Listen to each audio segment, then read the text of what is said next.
जय महाकाल। आप सभी को जय माँ मातंगी। आज बात करते हैं परमार वंश के ऊपर।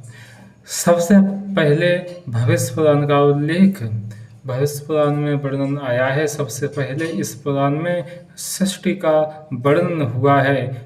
सबसे पहले इसमें सृष्टि का वर्णन हमको प्राप्त होता है।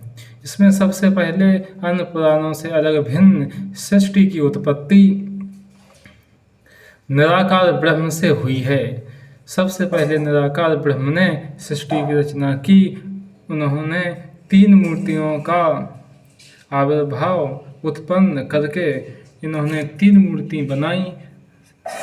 ब्रह्मा विष्णु महेश 3 शक्तियों का इनने धरती पर आवाहन किया। इनके शरीर से 3 ज्योति निकली और 3 परमात्मा 3 अंशारूप 3 शक्तियाँ उत्पन्न हुई। ऐसा वर्णन हमें भविष्य पुराण के अंतर्गत प्राप्त सृष्टि खंड में होता है। इसके बाद इसमें अनेक राजाओं का वर्णन, मलेच्छ राजाओं का वर्णन, भविष्य में होने वाले राजवंश और जितने भी तथाकथित राजवंश हुए हैं उनका विस्तार पूर्वक इसमें वर्णन हुआ है। इसके बाद इसमें अनेक कथाएं भी प्रचलित हैं।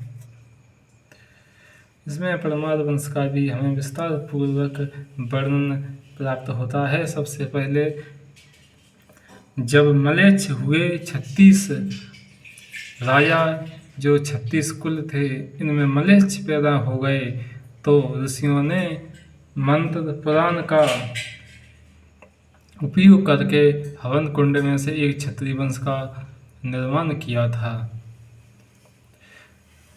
यहाँ से परमार वंश की उत्पत्ति हुई। इन्होंने मलेच्छों को खदेड़ा और मार डाला। सभी मलेच्छ राजाओं का इन्होंने विनाश किया और इनमें 10 राजा प्रमुख हुए जो वर्तमान में दूसरे चरण में मुख्य राजा हुए थे। ये वंश ने सबसे कम शासन किया है क्योंकि ये कलयुग में उत्पन्न हुआ था ये वंश, इसलिए सबसे कम शासन परमार वंश ने ही किया है। अन्य वंशों ने लाखों हजारों वर्षों तक क्षत्रिय वंश ने शासन किया। इसके बाद इस वंश ने सतयुग जैसा कलयुग में सतयुग जैसा बर्ताव किया। इन्होंने सतयुग कलयुग में भी सतयुग जैसा करके दिखाया। ऐसा इन्होंने शासन किया, लेकिन कुछ मलेच्छों ने तपस्या करके परमात्मा से वरदान मांगा और कुछ ईश्वर की इच्छा से इस वंश में भी धीरे धीरे मलेच्छ आत्माएं